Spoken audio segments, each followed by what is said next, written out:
perdí mi forma ya, después de 2 hijos, perdí la forma, así que avanti. Muchas gracias por venir todos. Les presento a Gabriel Merino, licenciado en Sociología, investigador de la Universidad de La Plata, doctor en Sociología, Ciencias Sociales. Trabaja en CONICET actualmente en la Facultad de Medicina y Facultad de La Plata. Viene a presentar el libro, a darnos una charla sobre neoliberalismo. Usualmente da muchos seminarios, es una persona con mucho roce político y con mucho para darnos acá a RCA y para poder aprender nosotros. Esperamos poder aprovecharlo. Mil gracias por venir de vuelta y espero que lo disfruten. Gracias.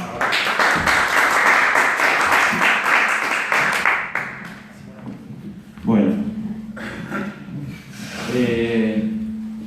esto va... Si no, también puede ser sin... Como ustedes quieran. ¿Se escucha? Puede ser sin sonido también. ¿Y todo lo que laburó? Por eso. Vean cosas por lo que laburo. Un ratito aunque sea para justificar tanto trabajo. Lo vi ahí a full. Así que bueno, un gusto de estar con ustedes. Espero que les sirva. Yo por lo general damos charlas con distintas temáticas. Bueno, es pertinente hoy hablar de neoliberalismo, creo que por eso me propusieron el tema, entendiendo que el neoliberalismo, que parecía superado, ¿no?, en la etapa post-neoliberal, ya que el siglo XXI en América Latina, en muchos países, y particularmente acá en Argentina, pasamos a otro modelo, otra etapa, que es un poco lo que analiza el libro. Hoy volvemos a tener políticas neoliberales, el triunfo del bloque financiero neoliberal que hoy conduce el gobierno del Estado, vuelve a aplicar un conjunto de políticas neoliberales. Y es fundamental para el debate en la calle, en el laburo, en la universidad, en los colegios, compartir herramientas de análisis, información, datos y miradas y argumentos para fortalecernos en ese debate y fortalecer en cada ámbito las discusiones. Así que la idea de hoy es debatir y presentar algunos argumentos en torno a eso. El neoliberalismo como tal, vos pasás esto es para que ustedes vayan viendo como una herramienta pedagógica más. Decía, el neoliberalismo tiene en principio un fundamento filosófico. El primer intelectual que da fundamento filosófico es Hayek, en el famoso libro El camino a la servidumbre. Y después en Montpellerin, se juntan un conjunto de intelectuales neoliberales y fundan toda una escuela de neoliberalismo, ¿no? Y son todos los que aparecen acá, como Popper, Friedman, von Mises y el propio Hayek, algunos de los exponentes fundamentales. ¿Qué es lo importante para nosotros entender de cuál es la filosofía neoliberal? Que reivindica la desigualdad como elemento central en la sociedad. Sí, hay una reivindicación filosófica de la desigualdad.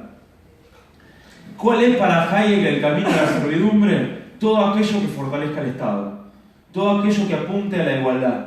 Porque en la medida que apuntás a la igualdad desde la concepción neoliberal, interviene demasiado el Estado y reduce la competencia individual, ¿no? Y al reducir la competencia individual genera una sociedad más ineficiente y más autoritaria. Ese es el argumento filosófico de los tipos.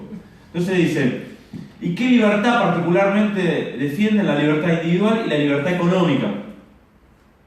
Entonces ellos hasta pueden justificar una dictadura o un golpe de Estado en tanto y en cuanto se ven afectados intereses económicos o libertades económicas desde su punto de vista.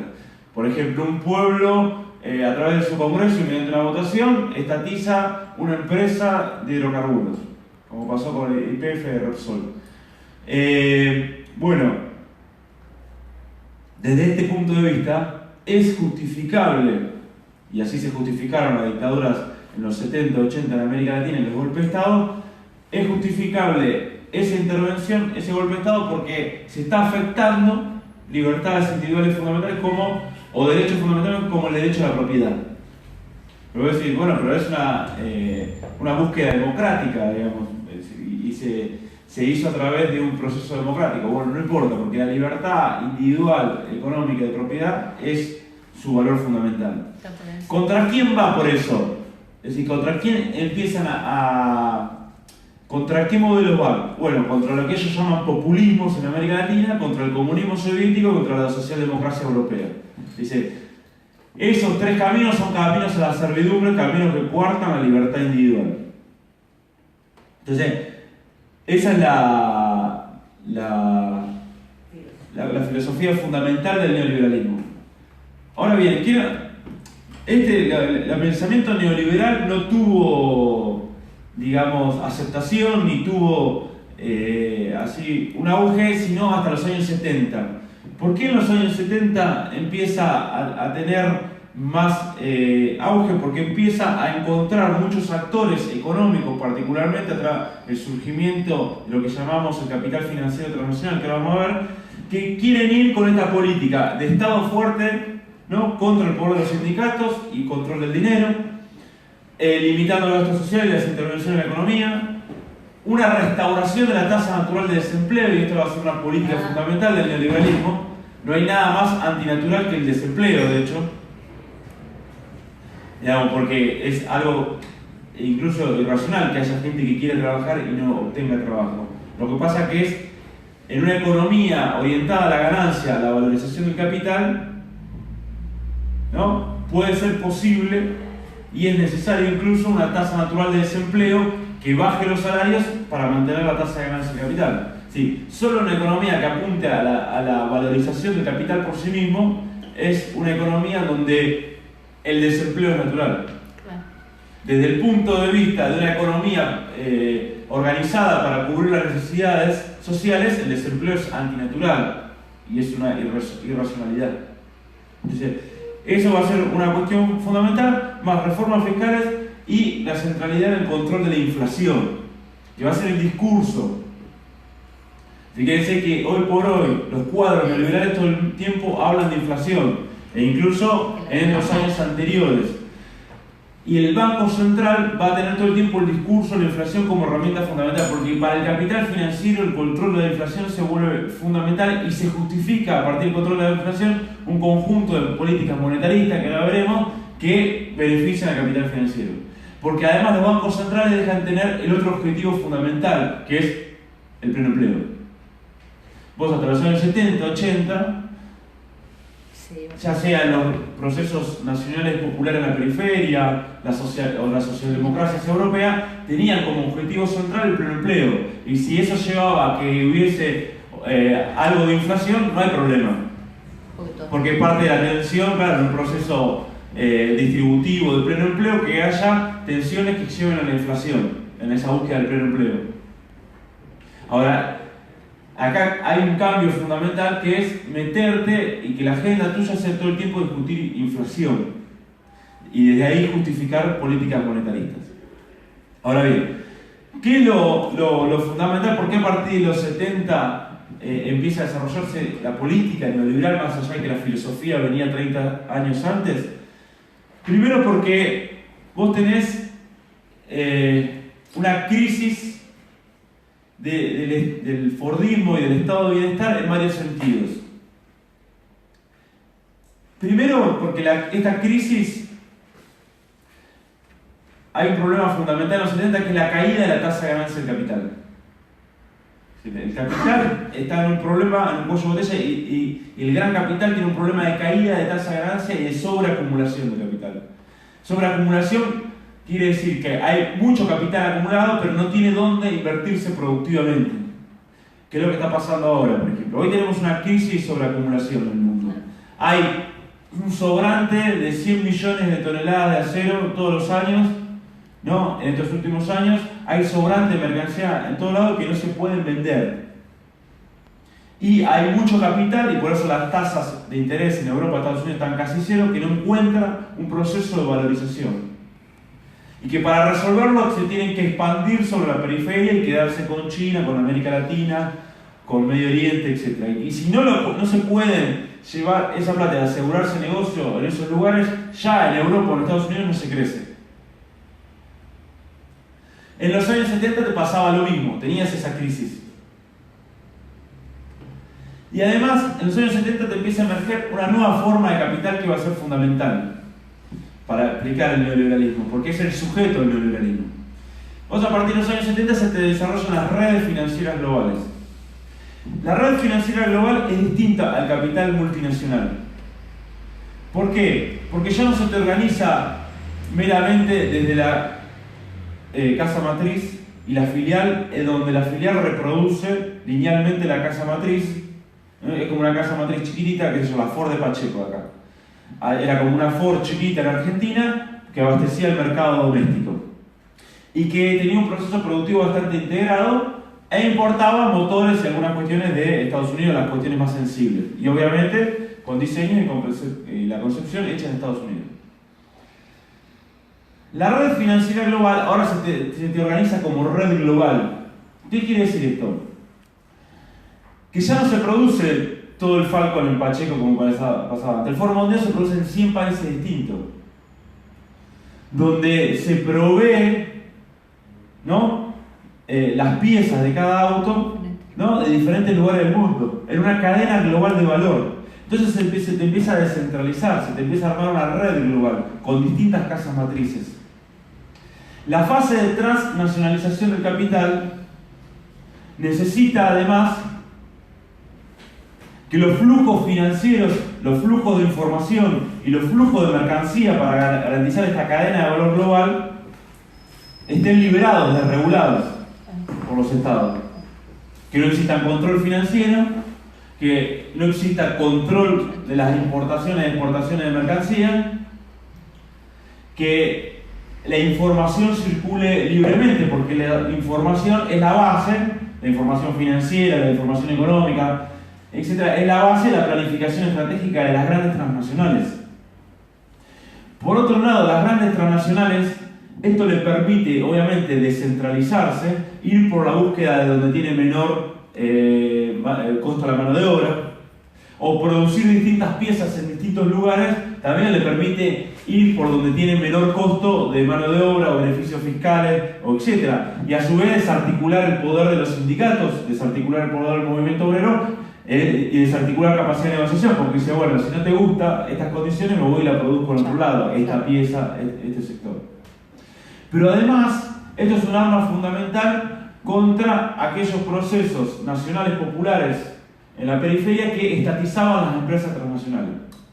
Esto ya pasó en la Primera Guerra Mundial con la Fiat en Austro-Hungría. Cuando se arma la Primera Guerra Mundial, Austro-Hungría queda en el bando contrario a Italia y aliado a los alemanes.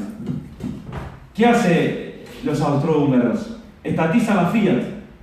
Y la Fiat era más grande en Austro-Hungría que en Italia. Cuando la estatizan, obviamente, ¿qué sucede? Tenían todo el proceso integrado en Austro-Hungría. Se quedan con toda la empresa. Vos cambiás de manos y ya está. ¿Qué pasa cuando hay una red global funcionando descentralizadamente, con hiperespecialización, con un control, un comando centralizado, pero que es global? Nadie controla el proceso productivo.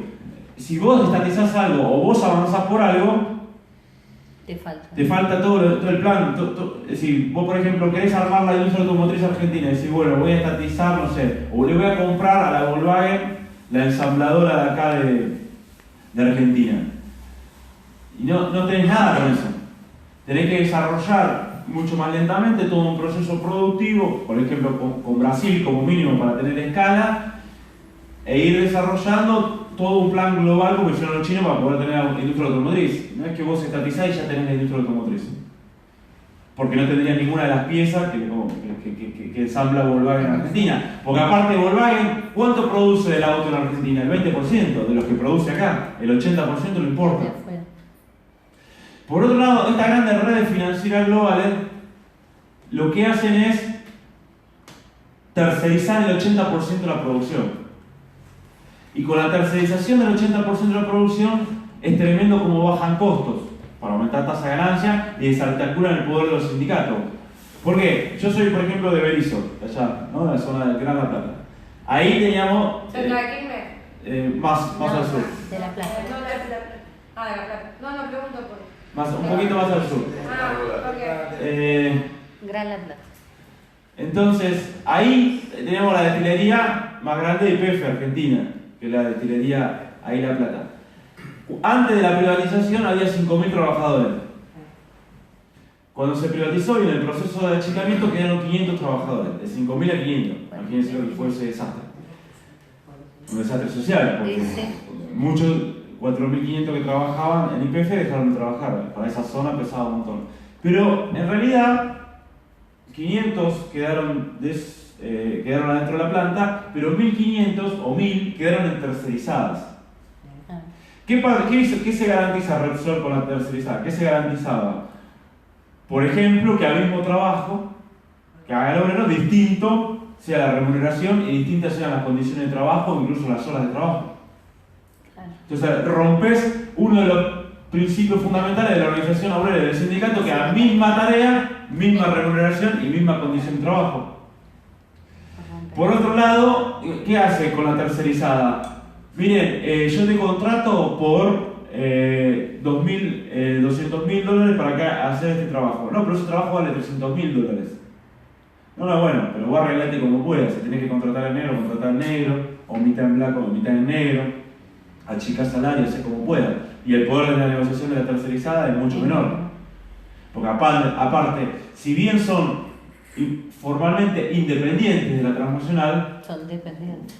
Claro, informalmente, es decir, la real son completamente dependientes, son parte de un plan y de una cadena de valor que ensambla, concentra y coordina la transnacional, en este caso Repsol. No tiene ninguna autonomía. Es lo que le pasa al que produce, qué sé yo, para la marca Carrefour, el productor. No tiene ni siquiera marca. Imagínense, está con la subordinación absoluta. Cuando Carrefour le dice, mira, o me bajas tanto el precio, o no te compro. No, pero si no tengo condiciones, no tengo rentabilidad, bueno, no te compro. O me vende la empresa o te adaptas a este precio. Sí. Porque Carrefour monopoliza la capacidad de realización, es decir, la capacidad de venta. Es más, ya los grandes hipermercados ni siquiera compran los productos. Venden en el espacio de góndola. Entonces tienen cero riesgo. ¿Vieron que hay repositores de las propias marcas en los supermercados? Sí. Va el de la Serenísima, va el de Arco. Eso porque Carrefour lo que está vendiendo es el espacio de góndola. Esa invierte la cuestión. O sea, tiene sus empleados, no tiene la poder. responsabilidad, mandame un cajón de Claro. a tanto precio con 3 repositores. Sí. Pero mira que 3, entonces sacámelo, buscate otro lugar. El tipo por meter. Entonces, ellos lo que está vendiendo es la capacidad de realización. Entonces, y un fuerte proceso, decíamos, de... Pero también Carrefour tiene su propia línea. Y tiene su propia línea, pero es esta línea... Pero son las pymes que fue chupada. Son pymes. Está bien, pero la tienen ellos, más allá de negociar el Claro. espacio de góndola, tenés el propio Sí, sí. circuito de ellos. Lo o que sea, decíamos antes. Igual siempre ganan, porque si abren sucursales nuevas, lo que hacen es apretar a los productores que le quieren vender Claro. que le den la primer tanda de producción es gratis. Sí, sí, O sea, vos querés que yo te compro, bueno, lo primero que me das es gratis. Claro.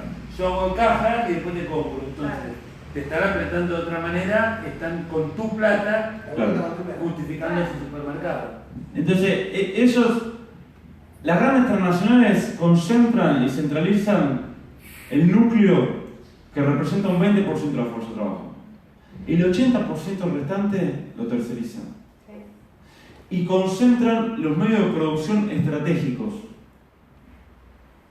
¿Qué núcleos manejan las grandes transnacionales? Dinero, para poder financiar un proceso productivo global, o sea, el monopolio del capital dinero, el monopolio del conocimiento estratégico, que es la capacidad de diagnosticar, concebir y planificar localmente y globalmente, y de poner y sacar ministros, y pelear por determinada legislación acorde a sus intereses, etcétera, etcétera, esa parte del conocimiento estratégico, y medios de producción estratégico. En el caso de la automotriz, por ejemplo, el robot que ensambla, y diseño y construcción.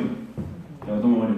Todo lo demás trata de desprenderse el capital financiero global y las grandes transnacionales de las cuales son dueños, porque es capital fijo, ¿no? Que le quita flexibilidad y le trae mayores costos. Y es preferible que eso lo tenga un proveedor más chico, ¿no? Que, por ejemplo, me cae la producción, me cae la venta de automóviles porque está en recesión la economía argentina.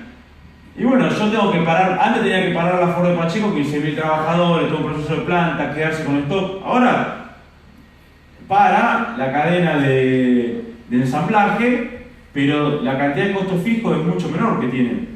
Porque la cantidad de capital fijo y la cantidad de obreros que tienen es mucho menor. Sí quedan en un tendal y con bastantes problemas todas las proveedoras. Porque eso sí, tienen stock, tienen costos fijos muy pesados. Entonces, esto es una red y es financiero, porque en realidad hay una fusión que ya viene desde el fin del siglo XIX, principio del siglo XX, una fusión entre el capital bancario y el capital industrial. Por ejemplo, el Citibank, que es el Citigroup, adentro del Citigroup está la Boeing, la fábrica de aviones y contratista del Pentágono, la fábrica de misiles. Está AT&T en comunicaciones. Está Time Warner, el gigante mediático, al lado del cual Clarín es una radio cooperativa, digamos, más o menos, porque Time Warner tiene CNN, ESPN, iSat, Cine Canal, Cartoon Network, etcétera, etcétera. 15 de los canales de cable que miramos nosotros son de Time Warner, pero no tienen nada más acá en Argentina, lo tienen en toda Latinoamérica, en Europa, parte de Asia. Entonces, son gigantes, imagínense, todo eso dentro del Citigroup. Entonces, la red del Citi. Entonces, estos son grandes gigantes financieros, pero más que multinacionales son transnacionales. Están por arriba de las propias naciones. Incluso empiezan a desarrollar en los propios países centrales su propia periferia. Si vos vas a Detroit, hoy está quebrada y desolada porque no hay trabajo industrial en la principal ciudad automotriz de Estados Unidos. Ya no se producen autos en Estados Unidos. Sí se los concibe, sí se los diseña, sí se los ensambla, pero gran parte de las piezas de la producción automotriz se hace en México o se hace en el sudeste asiático, mucho más barato, o en Europa del Este. O por ejemplo, Los Ángeles tiene, ahí donde tenés el núcleo tecnológico más importante del mundo, que está Apple, sí, ¿no? Está Hewlett Packard, Facebook, etc. Porque aparte ahí tenés la central del complejo industrial militar del Pentágono, ahí en California. Vos tenés, además de todo eso, que es el corazón tecnológico del mundo, tenés la población homeless sin techo más grande del mundo en Los Ángeles. Entonces se combina porque ya es transnacional. Esta es la crisis que está teniendo Estados Unidos adentro y por eso surge el fenómeno de Donald Trump, que combina proteccionismo con xenófobo, ultras xenófobo, pero que los obreros industriales blancos que vivieron por ver su trabajo, porque en 15 años se perdieron 5 millones de puestos de trabajo por este proceso de descentralización global, 5 millones de puestos de trabajo, nada más y nada menos, claro, votan a Trump, porque están desesperados y no tienen salida. Entonces empieza a explotar, empieza a tener crisis, incluso dentro de su propio territorio esto lleva a la crisis. Entonces, acá tenés una transformación de una nueva forma de capital que te cambia todas las relaciones de producción. Porque además, por ejemplo, para el Fordismo, la organización fordista de la empresa, la organización de las multinacionales, como la Ford que estaba acá en Pacheco, y para ese formato de industrial, vos trabajabas 40 años en una fábrica y además había que garantizar que la mano de obra esté educada, esté formada, se reproduzca bien la familia para que después sean buenos obreros, etcétera, etcétera, así tenga buena salud, había que garantizar la salud. Ahora, como el 80% está tercerizado, informalizado y bajo un formato flexible, no me importa si estudian, si no estudian, si tienen salud, si no tienen. Y si quieren tener eso, que lo paguen. Por lo tanto, va a la distribución de todo lo público, porque todo eso se vuelve un gasto. Bueno, de hecho, el municipio está haciendo eso. El municipio echó gente, que se está tercerizando todo. Todo. El que hace el parque, el guarda del parque, te corta la ceja. Tal cual. Entonces, por eso acá hay que dice nueva forma de capital, nueva forma de producción y tercerización, flexibilización y organización en red global. con los flujos estos fundamentales de dinero, información y mercancías. ¿No? ¿Cuáles son los pilares del poder económico? Lo que decíamos, dinero, medio de producción estratégico y conocimiento estratégico. Estos son los pilares de esta nueva forma de producción, que te ponen en crisis las formas anteriores, te ponen en crisis las relaciones de producción anteriores y te empieza a imponer otras relaciones de producción y empieza a presionar porque cambian los estados en función de estos intereses. Y además porque empieza a presionar para que se borren los nacionalismos populares, la socialdemocracia europea o el comunismo, ¿no?, en la Unión Soviética, Europa del Este y donde había avanzado. Pero ahora tiene más fortaleza económica para ir por eso, estos grandes grupos financieros globales. Porque este salto y esta transformación que le da, que se lo permite además la revolución en las tecnologías de la información y la comunicación, porque para que esto funcione tiene que tener el soporte, que fue el gran salto, ¿no?, informático a partir de los 70 y 80 que coincide con esto. Porque, por ejemplo, para operar globalmente de forma instantánea. Está conectado al mundo. Claro, porque eso, vos tiene que haber una conexión global inmediata, que es lo que permite, por ejemplo, las bolsas en el mundo. Porque estos grandes capitales operan en todo el mundo, todas las bolsas. Ahora, la operación en una bolsa es instantánea. Eso es lo que permite la tecnología, la información y la comunicación. Lo mismo que la información en el mundo es instantánea. Permitió operar globalmente desde cualquier lugar del mundo. Esto es lo que está atrás de la crisis de los 70, más un elemento fundamental que fueron los petrodólares. ¿Por qué los petrodólares? Porque los petrodólares se reciclaron en Londres y en Nueva York y le permitió a estas grandes redes financieras globales crecer un montón. Ustedes piensan que el barril de petróleo pasó de $2 a 10. Se quintuplicó. Ahora, no es que se benefició nada más a Arabia Saudita y los países del Medio Oriente, o Qatar. Se beneficiaron las grandes petroleras también, americanas, inglesas y europeas, y sobre todo, toda esa plata se recicló en bancos británicos y norteamericanos. Con lo cual eso permitió expandir un montón estas grandes redes financieras globales, fortalecerlo desde el poder económico. Entonces, ese fortalecimiento económico, esa tecnología de la información y la comunicación, y esta nueva forma de organizarse en red global, descentralizando la casa matriz, descentralizando la producción, es un nuevo formato de capital. Una nueva reestructuración de capital, que incluso te pone en crisis el Estado-Nación, porque empieza a pujar por una institucionalidad global. La Organización Mundial de Comercio, el FMI, el Banco Mundial. Te ponen la tarifa del dólar a cuanto lo quieran. Sí, porque ellos están pensando en una nueva institucionalidad global. Ya incluso Estados Unidos, para esta forma de capital, aunque muchas empresas sean de origen norteamericano, ya le quedó chico en términos de acumulación de poder político y militar para garantizar esta acumulación global.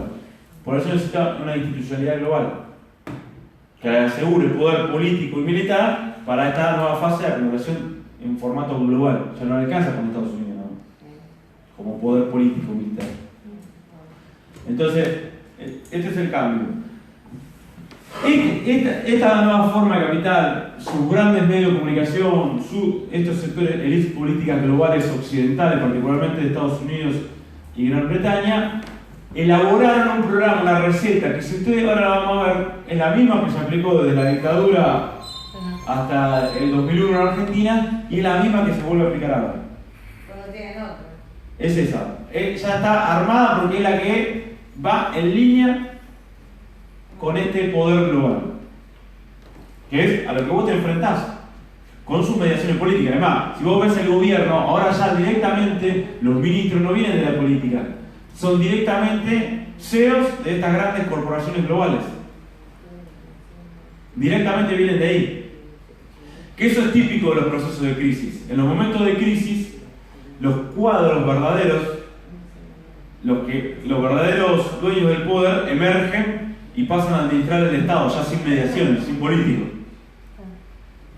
Sí, hoy el JP Morgan, que es esta gran banca norteamericana, te puso 4, entre el ministro de Economía y el secretario de Finanzas y 2 lugares más, 4 cuadros en el gobierno del Estado. Hoy te conduce el JP Morgan. El JP Morgan es JP Morgan Chase Manhattan, todo el nombre entero. Sí. Es el banco de los Rockefeller. Sí. A su vez dueño de la ExxonMobil, la gran petrolera mundial, la ESO, acá se llamaba eso, la ExxonMobil. Sí. Bueno, o casualidad, Martínez de Oz, el ministro de Economía del 76, era asesor de Rockefeller del Chase Bank de Rockefeller, que hoy es el JP Morgan. Decía, mirá, o sea, el Martínez de Oz del 76 es el, para decir, él responde al mismo interés económico financiero, laburó para el mismo, digamos. Estoy haciendo segunda Martínez de Oz era, además de eso, era prominente miembro de la Sociedad Rural Argentina y director de Asinda, que era la empresa siderúrgica del país. Ahí fíjate cómo el poder económico, cuando hay que aplicar los planes en los momentos de crisis, de fuertes luchas, de discusión del Estado y de cuál es el programa dominante en el Estado, los cuadros verdaderos pasan a conducir el Estado. Y son los cuadros del gran capital. Cuando el neoliberalismo, porque el neoliberalismo entiende la conducción política como una conducción monetaria. En cambio, en los procesos de los movimientos populares creemos que la política es la que tiene que conducir a la economía y no al revés. Bueno. Y que la economía se organice para satisfacer necesidades sociales. Pero la conducción es política, Y no meramente para no económica. valorizar el capital. ¿Cuál es el programa neoliberal puro y duro? 1. Control de la emisión monetaria y el aumento de la tasa de interés. Fíjense que esto es lo que Sturzenegger está llevando adelante, y esto es lo que se llevó adelante en la dictadura y lo que se llevó adelante en los 90, que es reducir la cantidad de dinero circulante en la economía para que el precio del dinero aumente y la tasa de interés aumente, y de esa forma, ¿quién hace el negocio? El capital financiero. Que no es que el capital financiero, para que se entienda, el capital financiero siempre es parasitario, es decir, no produce riqueza. Es la timba financiera. Se apropia de riqueza. Es timba financiera, es eso. Porque, ¿en qué sentido se apropia de riqueza? Porque se apropia a través del interés bancario, a través del interés accionario de las empresas que posee, o a través de créditos a los sectores trabajadores.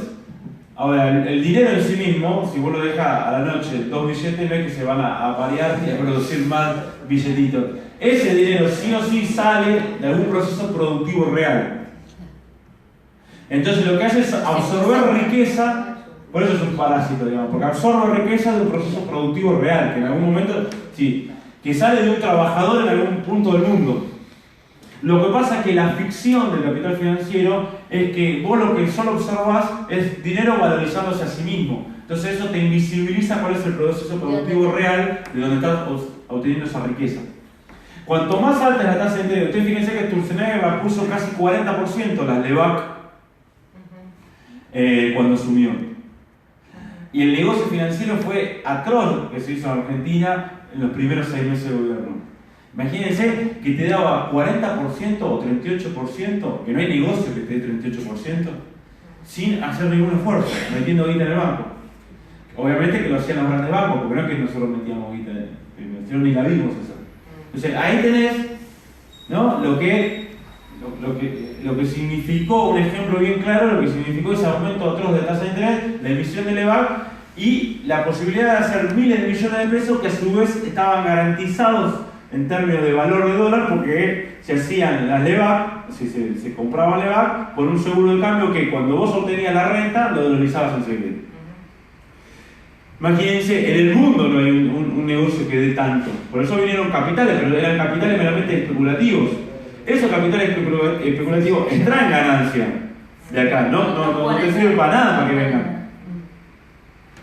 El blanqueo de capitales fue eso también. Hay todo un blanqueo de capitales, que eso en realidad tiene que ver, el blanqueo de capitales, con la posibilidad de que entren dólares y fortalecer reservas en el Banco Central.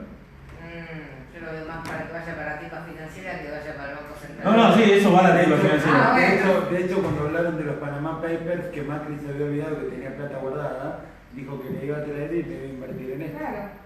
Sí, No sí. es que le iba a invertir poniendo una fábrica, le iba a invertir en esto. Cada vez va más hacia todo eso. El otro punto fundamental, y que ahora lo vimos en el 76, lo vimos en el 90, es la disminución de impuestos a los sectores más ricos. El argumento que dan los neoliberales siempre es que si vos le bajás los impuestos a los sectores más ricos, esos sectores más ricos van a tener más dinero y por lo tanto van a invertir más. Es el famoso, ¿no? Invierte más en sí mismo. Claro, como veremos con los datos duros, no solo no invierten más, sino que incluso cayó la tasa de inversión. Sí, por ejemplo, ahora se bajaron las retenciones, ¿no?, al agro, las retenciones y las retenciones mineras, para que supuestamente vengan capitales en esos lugares. Y que supuestamente es un signo de eso que genera mayor inversión. La inversión no hubo mayor, es la misma, porque la inversión está dada, es decir, no porque ya había una rentabilidad garantizada. Lo que hizo meramente es aumentar esa rentabilidad. No van a invertir más porque aparte hoy hay una crisis de commodity a nivel mundial que, digamos, el mercado está saturado en el mundo. ¿Sí? Por eso los precios están bajando. Pues ya no se hace negocio con los commodities como se hacía años antes. ¿Sí? Ellos siguen haciendo negocio. Lo que quiere decir, hay una baja del precio que si vos producís más, sí, el precio lo único que va a hacer es bajar más.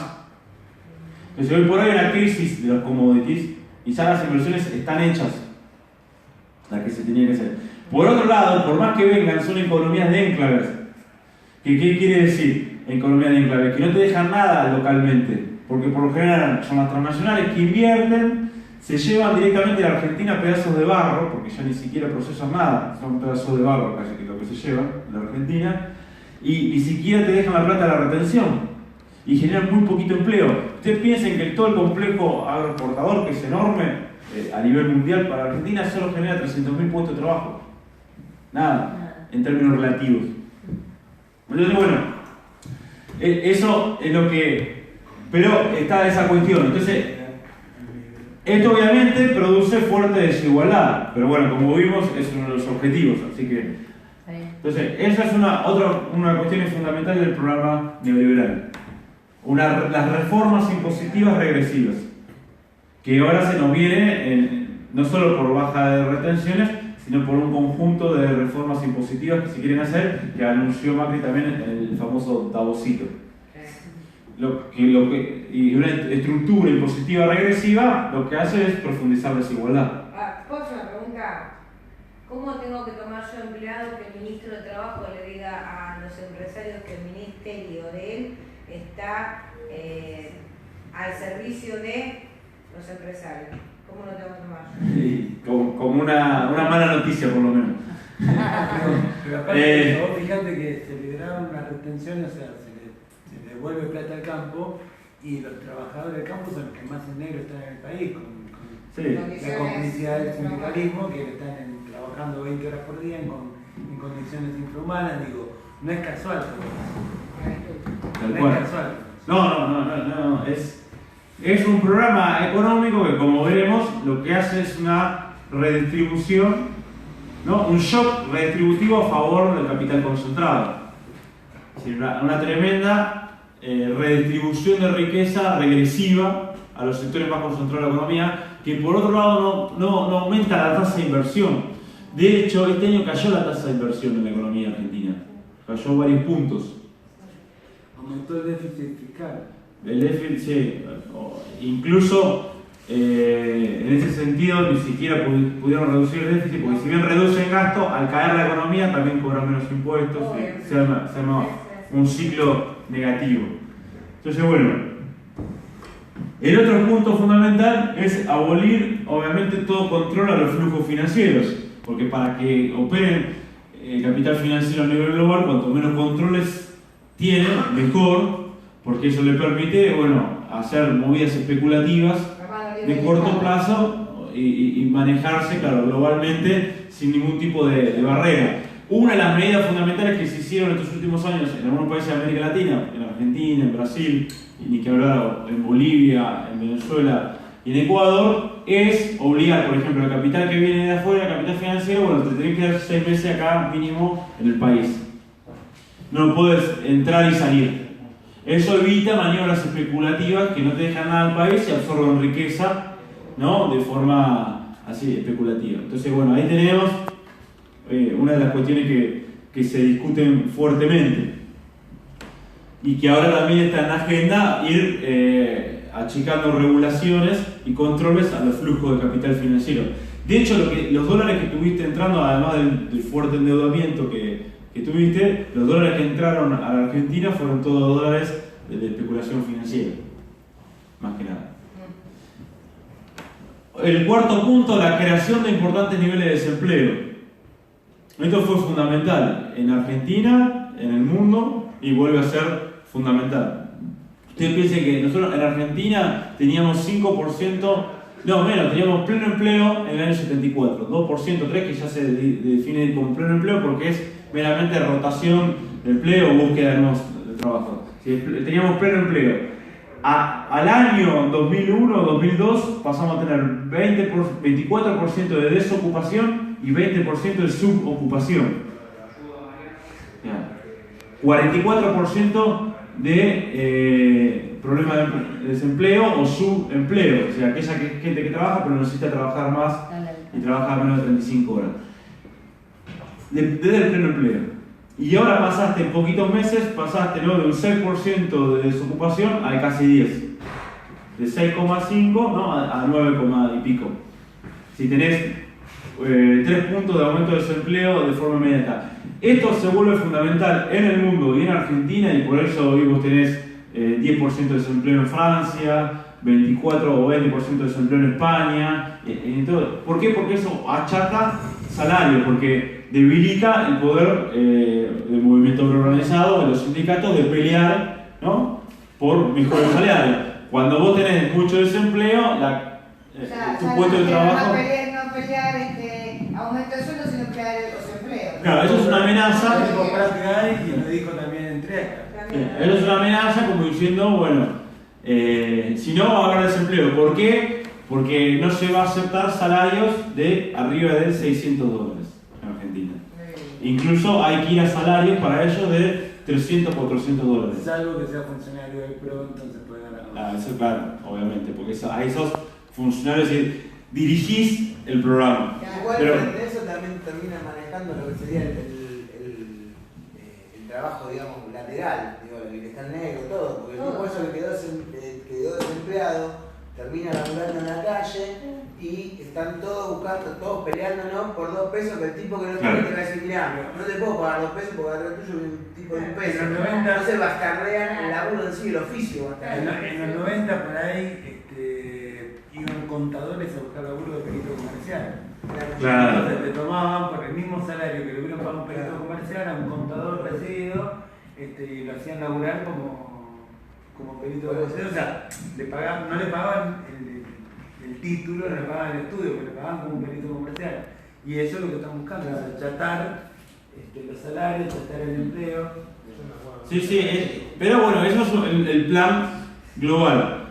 O te disciplinas, digamos, a menores salarios, o aumenta desempleo para recomponer aumentar tasa de ganancia de capital. La otra cuestión es coerción sobre huelgas, protesta y legislación antisindical, que también vimos cómo se rompió la ley del contrato de trabajo, la dictadura la suspendió, digamos, la ley del contrato de trabajo de la Argentina, que era la más avanzada del mundo. En los 90 se avanzó con la flexibilización laboral, la famosa ley Banelco. La ley Banelco fue derogada después durante el gobierno de Néstor Kirchner y ahora se vuelve a plantear, ¿no?, el debate sobre legislación para flexibilizar el trabajo. Por ejemplo, está todo el tema del empleo joven, que en realidad de forma escondida es una forma de precarizar trabajo y de flexibilizar trabajo y de, por ejemplo, garantizar los famosos contratos basura, que son contratos a prueba donde vos no tenés ningún derecho por pocos meses. Entonces eso... Lamentablemente el Estado Nacional y Municipal todavía lo siguen teniendo contrato de trabajo. Igual lo que hace el Estado Nacional, por ejemplo, es municipales te dan de baja 4.000 empleados y te dan de alta 4.000 empleados. Entonces el número cierra. No, porque los que te dieron de baja tenían 30 años de experiencia, tenían categoría, cobraban el doble de la gente que están efectivizando ahora. Claro. Entonces, para ellos, por más que vos hablando de cantidad de empleados estás hablando La del grilla, mismo la número, grilla, no en la es el grilla mismo monto. salarial cobra mucho, o sea, gasta mucho menos el Estado en sueldo de lo que gastaba antes con la misma plantilla de personal. Bueno, recortar gastos sociales, se vuelve a hablar de gastos, eso también es algo particular. En vez de inversión social, se habla de gasto social. Entonces, ya cuando vos hablas de gastos, ya estás deslegitimando, obviamente, la inversión. No es muy keynesiano, digamos. Entonces, eso es muy. Ahora. Sí, igualmente, ahora hay toda una movida al interior de los grandes poderes mundiales por volver a aplicar cierto neokeynesianismo, porque es tal el problema que le generó el neoliberalismo, que falta de consumo, recesión económica. Sí, el problema es que esto, desde los pueblos, no lo resolvés con neokeynesianismo. ¿Por qué? Porque el neokeynesianismo no te cambia la estructura económica. Lo que hace es que funcione, que cuando vos tenés un problema de demanda y un problema de realización del capital y un problema de estancamiento económico, ellos están aplicando en el norte el neokeynesianismo. Tasa cero de interés, déficit fiscal y tratar de estimular el consumo. Un neokeynesianismo a medias, financiero, porque es todo mediado por los grandes bancos, que son los que hacen también la ganancia. Entonces te hiperendeuda a los trabajadores, te tiran los créditos por la cabeza, pero vos tenés que pagar interés al banco. Entonces es una suerte de neokeynesianismo a medias. El problema es que cuando vos te encierran en ese debate neoliberales versus neokeynesianos, en realidad te encierran en el debate de ellos. Y a nosotros también a veces te sirve para justificar, decir que haces neokeynesianismo, pero en realidad haces otra cosa, que es, vos tenés que cambiar estructuralmente la economía. Ejemplo, vos tenés que replantearte que acá vos no podés mantener el grado de extranjerización que nosotros tenemos en nuestra economía. Porque el grado de extranjerización que tenemos en nuestra economía hace que vos no puedas planificar la economía, porque te la planifican las transnacionales.